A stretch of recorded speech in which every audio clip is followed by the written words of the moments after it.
Olá, minhas amigas e meus amigos da Segunda Espírita.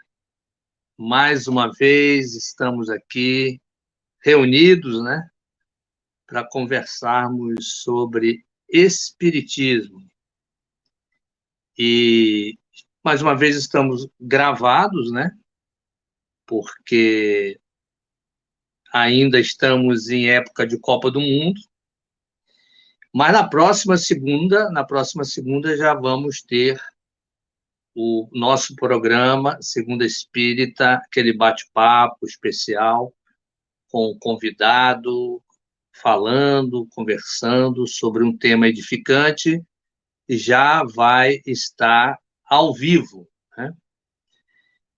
Mas antes, eu vou daqui a pouco falar mais sobre o próximo convidado, o tema, né? Mas antes, vamos fazer uma oração inicial para começarmos os nossos trabalhos. Busquemos elevar o nosso pensamento ao alto, entrando em contato com a boa espiritualidade.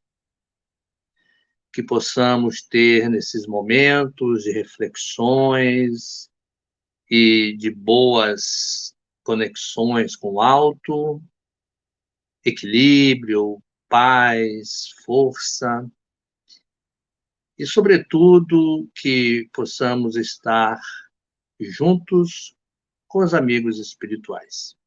Que a paz do Mestre Jesus esteja conosco agora e sempre. Que assim seja, né, pessoal? Bom, vocês já estão vendo aí, né? O tema de hoje é paz interior. Mas antes de falar sobre o tema de hoje, deixa eu deixar os recados. Deixar os recados, é ótimo, né? Vamos aos recados para... Vai que eu me esqueço, né? Vai que eu me esqueço, então vamos falar, né? Primeiro, assim, lembrando a todos que ainda estamos com a campanha Natal Mais Feliz 2022. Nós vamos arrecadar jogos de lençóis, já estamos arrecadando, na verdade, mas você ainda pode contribuir, jogos de lençóis de casal para famílias do projeto Badu, do Centro Espírita Casa de Redenção Joana de Ângeles, querido Joana de Ângeles, aqui em Patamares, em Salvador. Aqui tem os endereços, né, de e-mail, Instagram e também os telefones para agendamento das entregas. Vocês podem entrar em contato conosco e nós fazemos esse agendamento, podemos ir até o local de vocês para receber as entregas. Então, vamos ajudar a campanha Natal Mais Feliz 2022. E como eu já tinha dito antes, na próxima semana, na próxima Segunda Espírita, vamos voltar ao vivo, né? Com perguntas, respostas, reflexões, ao vivo. Próxima Segunda Espírita, o tema é Psicologia do Espírito, com o meu querido amigo Fernando Santos. É um tema especial e convidado também. Próxima segunda, às 20 horas, ao vivo, né?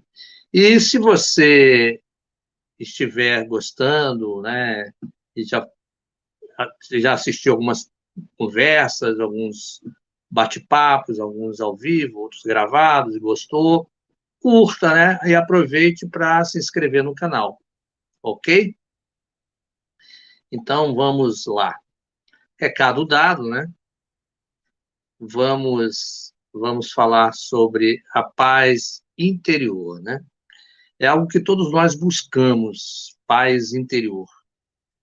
Vamos fazer uma reflexão sobre as dificuldades que nós temos de buscar, de encontrar a paz interior e como podemos chegar até lá, né? Como podemos fazer uma espécie de exercício para que essa busca pela paz interior seja mais facilitada, né? E como a doutrina espírita enxerga isso. Bom, quais são os inimigos, né? Quais são os inimigos dessa paz interior? Eu costumo dizer que há alguns inimigos que nós mesmos criamos, né? E às vezes nós damos muita ênfase, importância a esses fatores e que acabam nos tirando do eixo, né? Nos deixando para baixo, nos perturbando, nós entramos em um conflito existencial. E quais seriam esses inimigos, né, da nossa paz interior? Bom, aqui estão alguns assim principais inimigos da nossa paz, né? A ansiedade, o ressentimento, a mágoa, a raiva, o ódio, a culpa, são questões aí que nós convivemos, né? Ainda vivemos no mundo de provas e expiações, e o espírito que aqui reencarna precisa saber trabalhar com tais questões, né? Provavelmente viemos aqui para trabalharmos com essas questões que nos tiram do rumo, né? Da trilha, nos tiram a paz interior. Vamos ver alguns desses inimigos da paz interior, como eu chamei aqui, né? Ansiedade, né? Ansiedade é um dos principais itens que abalam a nossa paz. Nessa época aí de pandemia, né? Alguns estão dizendo que nós estamos saindo já da pandemia, mas ainda não saímos, ainda tem uma nova cepa, né? Como dizem aí, então é necessário de cuidado.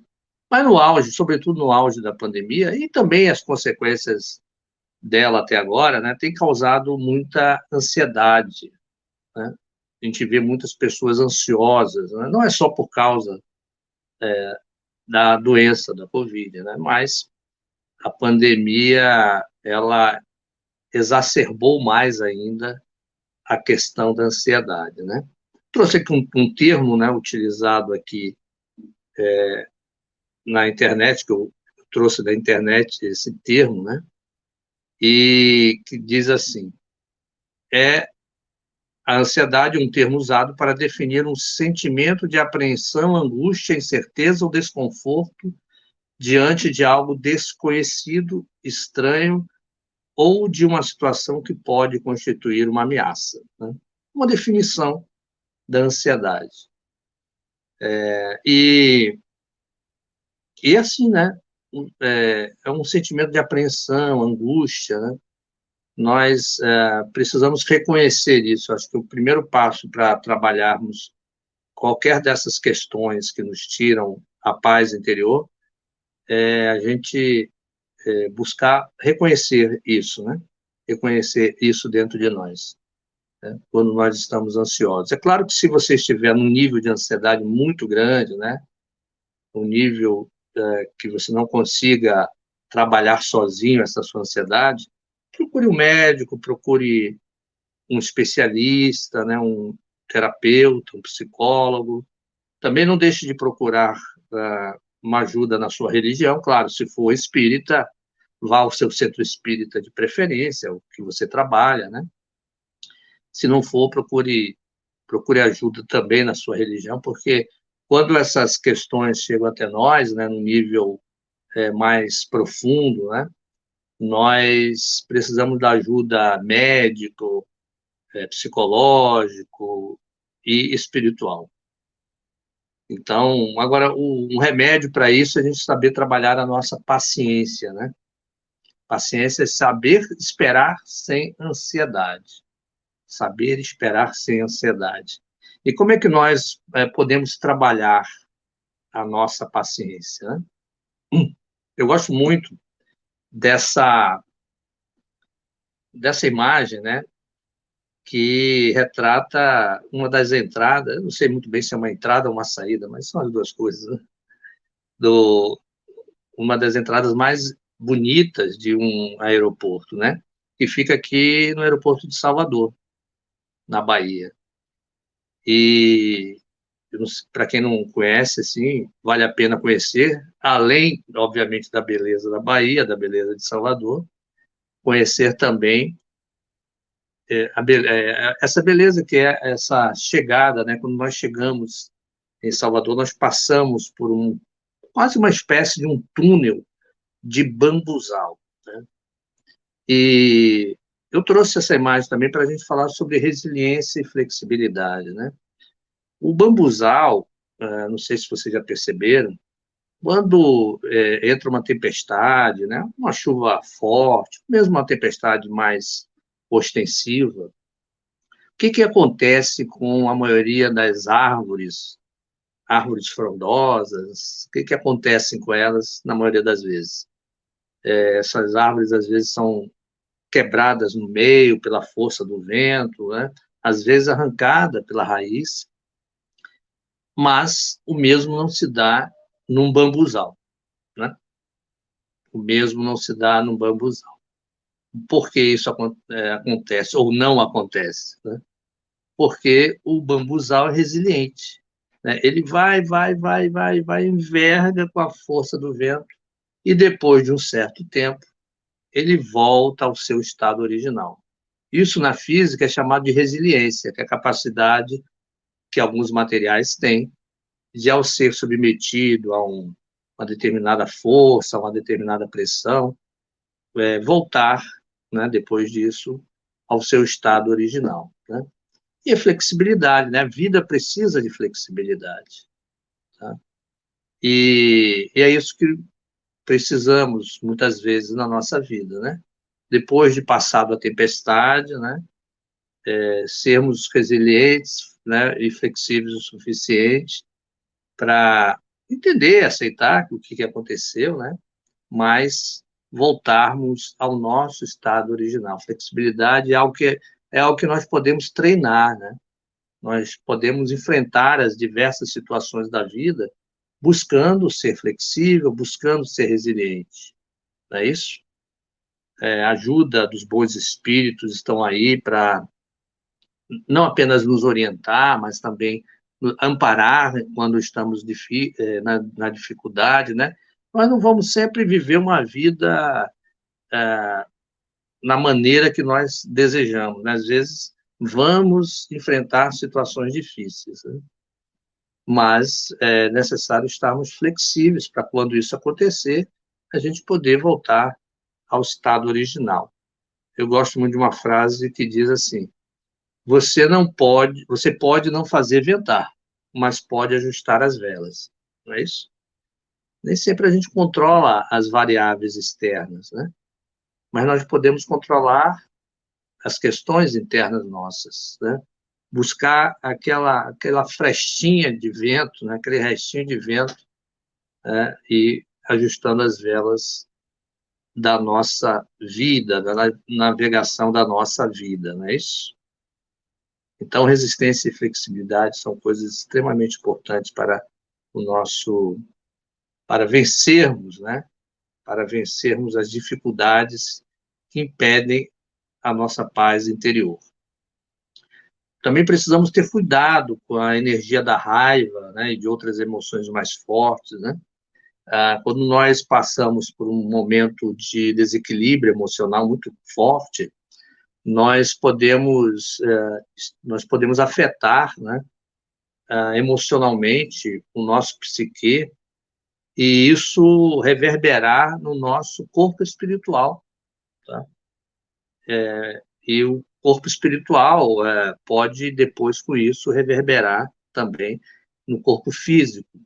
Ou seja, se passarmos por um momento de muita raiva, né, podemos fazer uma espécie de um bloqueio, uma parte do nosso perispírito, tá? Corpo espiritual, perispírito, mesma coisa, né? Então, nós podemos bloquear um centro de força, né, ou como muitos chamam, um chakra, e esse bloqueio, né, desse centro de força, né, pode depois reverberar em um órgão específico do nosso corpo. A ciência está estudando mais isso, né? A ciência cada vez mais percebe a conexão entre fortes emoções ou emoções mal trabalhadas, né, com doenças. Chama até isso de doenças psicossomáticas, né? Estamos somatizando no corpo físico. É claro que nós entendemos que antes de atingir o corpo físico, podemos atingir o corpo espiritual e, com isso, acabarmos atingindo o nosso corpo biológico, né? Para isso, precisamos desenvolver a inteligência emocional, né? O Daniel Goleman, que é um dos especialistas sobre inteligência emocional, considerado o criador da inteligência emocional, ele dá uma dica para desenvolvermos a nossa inteligência emocional. Ele diz que precisamos estar atentos às nossas emoções e às emoções dos outros no momento em que ela acontece. Às vezes, não é fácil. Aliás, a gente poderia dizer que a maioria das vezes não é fácil, né? Ter essa leitura dessa emoção, né? Mas é possível, né? É possível se buscarmos esse treino, né? De repente, por exemplo, eu estou dirigindo um carro, eu estou de carona, né? E um outro automóvel na minha frente me fecha. E eu tenho vontade de mandar aquele sujeito que me fechou para a casa do umbral, né? Lá para o umbral, lá para a casa do umbral. Somos espíritas, nós pensamos dessa forma. E, claro, aquilo ali, naquele momento, me gerou algumas emoções, né? Pode ter me gerado medo. Então, perceba assim, a emoção é algo válido, né? Nós não podemos ainda, né? Não sei nem se vamos um dia prescindirmos das emoções, né? Mas ah, é normal, sentirmos emoções, é normal sentirmos medo num momento desse, né? Depois esse medo pode até ser transformado em raiva, né? O que piora, né? Agrava ainda mais, né? Mas a questão maior não é só no momento do evento em si que poderia ter colocado a nossa vida em risco, mas é o decorrer, né, dos próximos capítulos desse evento, digamos assim. A gente continua dirigindo ainda com um sentimento de raiva, né?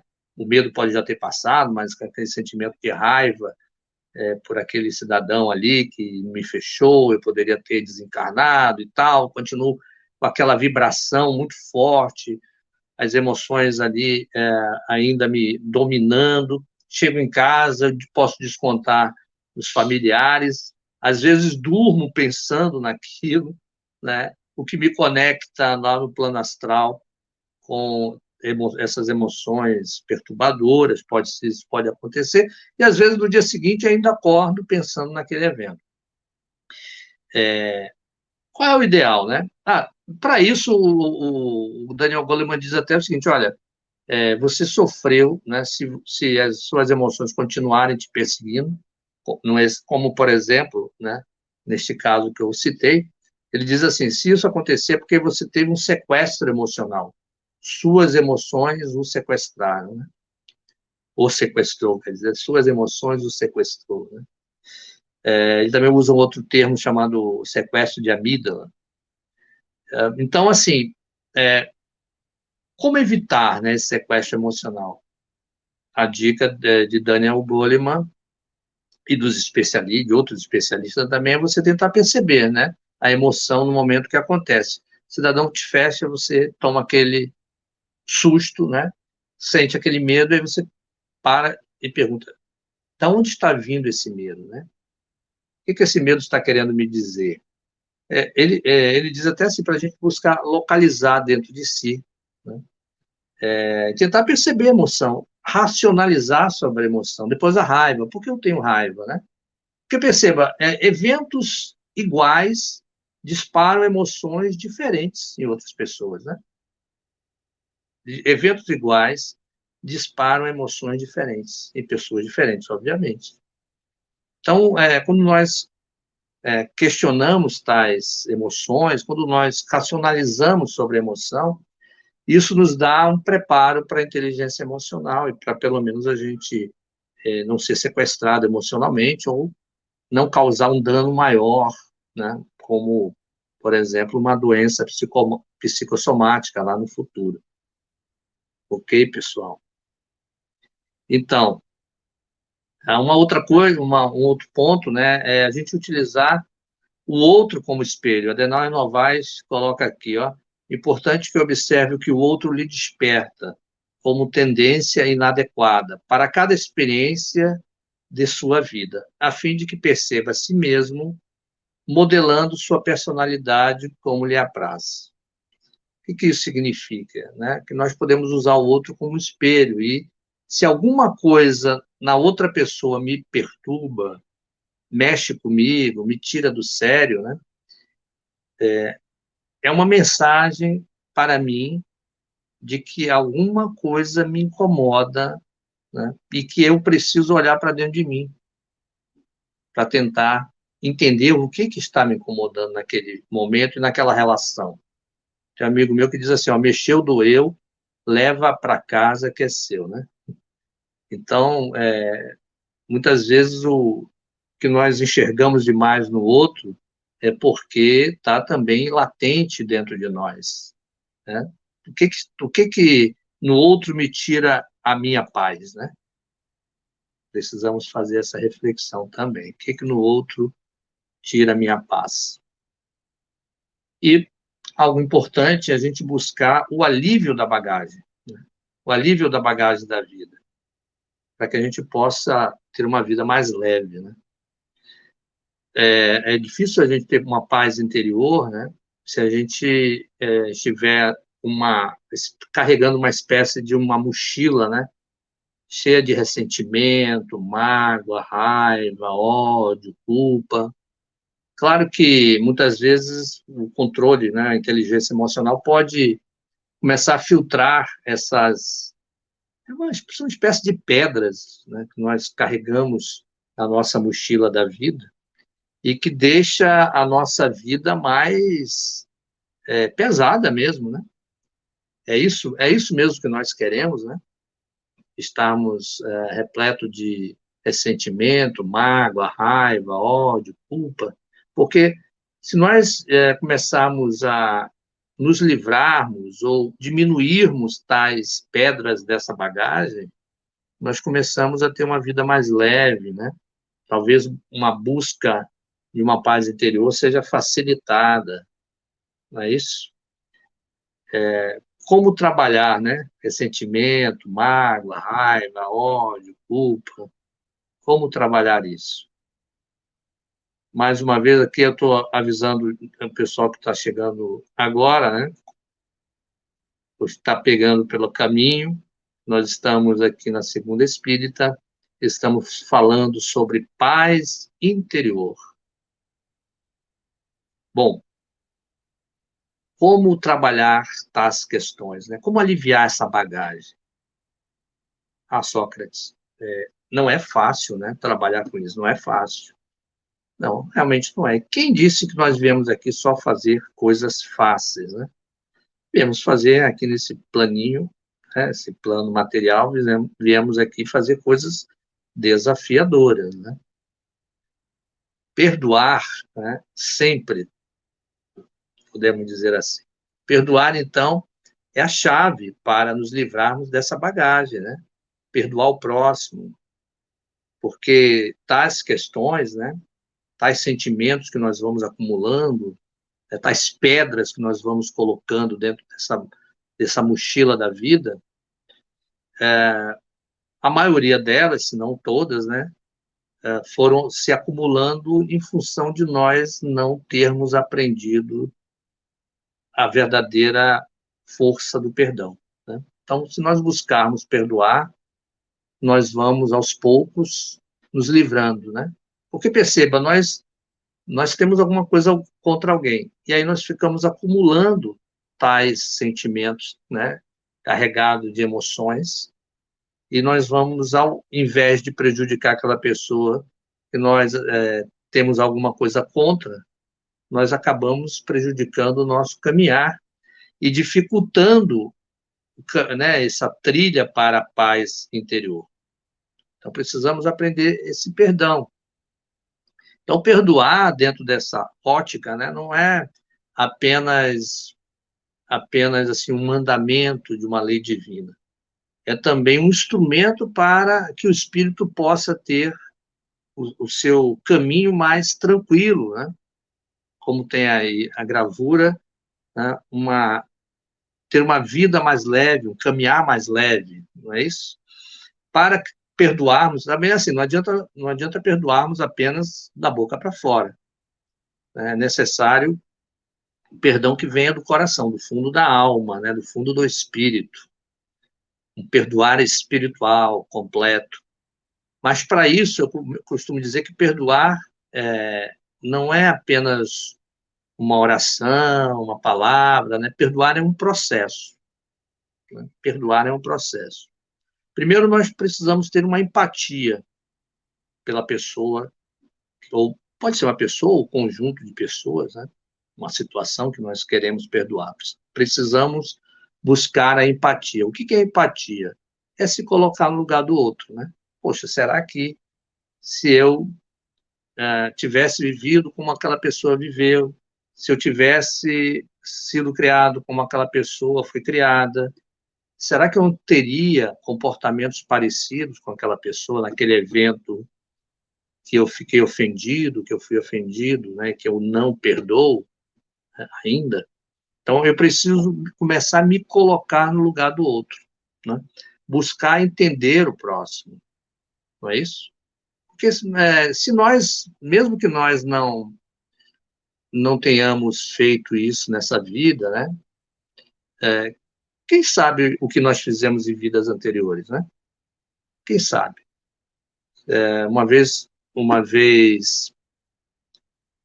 Chico Xavier estava assim meio revoltado, né? Conversando com Emmanuel e dizendo: poxa, Emmanuel, como esses criminosos são terríveis, né? Por que eles continuam a fazer as coisas que estão fazendo? Aí Emmanuel olhou para Chico e disse: Chico, os criminosos, né, é um de nós, esses criminosos são um de nós que foram encontrados, né? Porque, segundo Emmanuel, e é bem fácil entendermos, todos nós já fizemos barbaridades no passado, né?